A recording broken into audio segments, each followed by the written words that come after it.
Depuis le début des années 2000, le monde a connu de nombreuses crises, que ce soit avec l'éclatement de la bulle internet, la crise des subprimes ou même encore plus récemment avec la pandémie du Covid-19, on peut dire que l'économie mondiale a été assez bouleversée. Mais malgré ça, il y a une entreprise, que l'on connaît tous, qui est partie de zéro et qui a fait face à toutes ces épreuves pour aujourd'hui faire partie des 100 plus grosses boîtes françaises. Cette entreprise, c'est Free. Et dans cette vidéo, je vais essayer de vous résumer le travail d'Angélique Gérard, l'ancienne directrice de la relation abonnée au sein du groupe, qui en moins de 25 ans a réussi à construire une équipe de plus de 7000 personnes pour pouvoir aider leurs clients. Alors clairement, son livre, c'est un livre de management, et en ce qui me concerne, je suis assez pragmatique sur tous ces sujets, donc j'étais un peu sceptique avant de le lire. Sauf qu'elle a directement su m'accrocher en partant d'un constat simple. Il y a eu plusieurs bouleversements au cours de ces dernières décennies, c'est pas fini, il va y en avoir plein d'autres qui vont suivre, et face à ça, les jeunes générations ont un devoir, celui de réinventer les modèles de relations humaines que l'on connaît, et ce même si l'humain déteste par nature le changement. Donc voilà, c'est de ça dont on va parler dans cette vidéo. Bon, déjà pour commencer, je sais que c'est commun à beaucoup de grands groupes, mais chez Free, vous pouvez oublier toutes les pratiques qui consistent à faire appel à des entreprises extérieures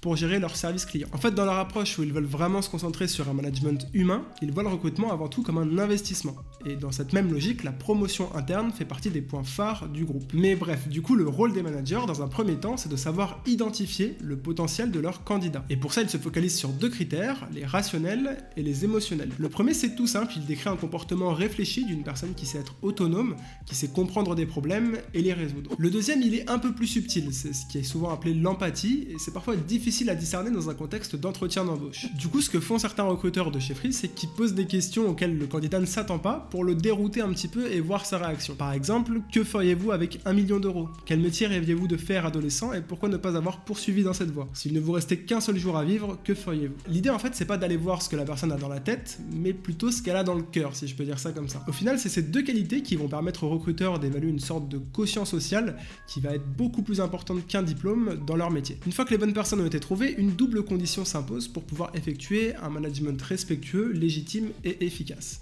Savoir qui l'on manage et savoir à qui l'on vend. Du coup, sur les 6500 salariés opérationnels de chez Free, la quasi-totalité sont des jeunes de la génération Y ou Z. Selon les statistiques, la génération Y est en train de prendre la main au sein de la population active, puisqu'environ 55% de la population mondiale a aujourd'hui moins de 30 ans. Donc à terme, son comportement dans le travail devrait logiquement devenir une norme par simple effet de volume. Lorsque je parle de comportement, voici par exemple ce que l'on constate comme différence entre les générations vis-à-vis des usages et aspirations. Ce qui est intéressant, c'est qu'il y a un véritable tournant qui est pris chez les jeunes vis-à-vis de la hiérarchie, dans le sens où la confiance passe par une hiérarchie de plus en plus effacée. Bon, et à peine après avoir réussi à comprendre la génération Y, il y a une nouvelle génération qui arrive sur le marché du travail, c'est la mienne, la génération Z. Avec la Z, la tendance vers laquelle on devrait passer vers une économie d'usage et non plus de possession devrait s'intensifier. Et à côté de ça, elle va pousser à mon avis encore plus loin les besoins d'indépendance et de créativité. Donc au final, vis-à-vis de toutes ces évolutions, c'est les entreprises qui vont devoir s'adapter à ces nouvelles générations et pas l'inverse. Comme le disait Alexandre Pacholski, les entreprises n'ont de toute façon pas le choix. Les problèmes qui se posent à elles sont toujours plus nombreux, toujours plus complexes.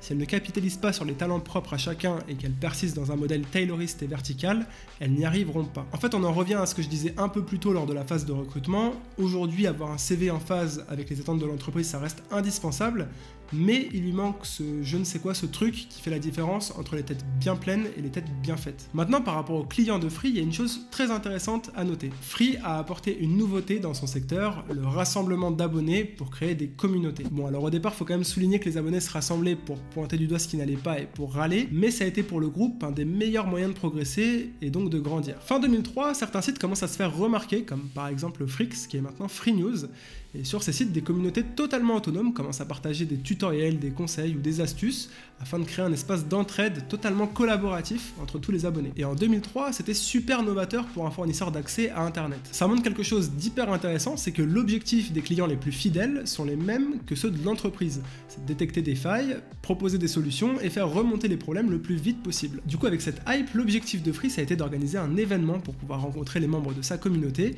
et c'est ce qu'ils font maintenant depuis 2005, tous les ans. Aujourd'hui, pour le groupe, les sites de ces communautés représentent un trafic de 2 à 3 millions de visiteurs uniques tous les mois. Elles sont quasi professionnelles et s'autogèrent parfaitement. Comme je le disais au départ, ces communautés se rassemblaient pour râler et montrer ce qui n'allait pas. Et sur ce point, Angélique développe au fil de ses pages une approche très intéressante centrée sur les émotions. Pour elle, le contraire de l'insatisfaction, ça n'est pas la satisfaction, mais l'absence d'émotion. Et selon ces mots, nous pensons que sans émotion, il n'y a pas de communication et que plus la vie devient digitale, plus on apprécie d'être compris touché et impliqué. En fait, en d'autres termes, on est aujourd'hui dans l'ère du commerce conversationnel, où l'émotion peut donner un sens encore plus profond aux échanges, de quelque nature qu'ils soient. Et d'ailleurs, c'est pour cette raison qu'Angélique pense que l'intelligence artificielle ne pourra pas remplacer, en tout cas à court terme, les humains dans leurs interactions. Évidemment, cette technologie peut apporter énormément aux conseillers pour leur permettre d'être plus agiles, mais notre capacité émotionnelle constitue notre réelle valeur ajoutée face à l'IA. Pour en revenir maintenant au sujet principal de ce livre, donc la façon dont Free a construit son service client au fil des années, il travaille également sur la modélisation d'un lien entre satisfaction collaborateur et satisfaction client. C'est ce qu'on appelle la symétrie des attentions. La symétrie des attentions, du coup, c'est un concept selon lequel la relation entre les salariés et leur employeur impacte fortement la qualité de la relation client. En gros, selon leurs recherches, quand vous gagnez 2 points de satisfaction et d'engagement chez vos collaborateurs, vous gagnez 1 point de satisfaction et d'engagement chez vos abonnés. En fait, un salarié bien dans sa peau, c'est un salarié qui saura fidéliser son client, même si son problème n'est pas résolu et qu'il a besoin par exemple de l'intervention d'un technicien. Du coup, l'idée c'est de mettre ses collaborateurs dans les meilleures conditions pour qu'ils puissent dévoiler leur plein potentiel émotionnel auprès des clients. Et ça passe notamment par la confiance avec le manager, parce que c'est prouvé, donner pleinement sa confiance à quelqu'un, ça a un impact direct sur sa sincérité et son honnêteté. Donc l'idée c'est de pousser à l'autonomie en ayant une confiance aveugle en ses collaborateurs.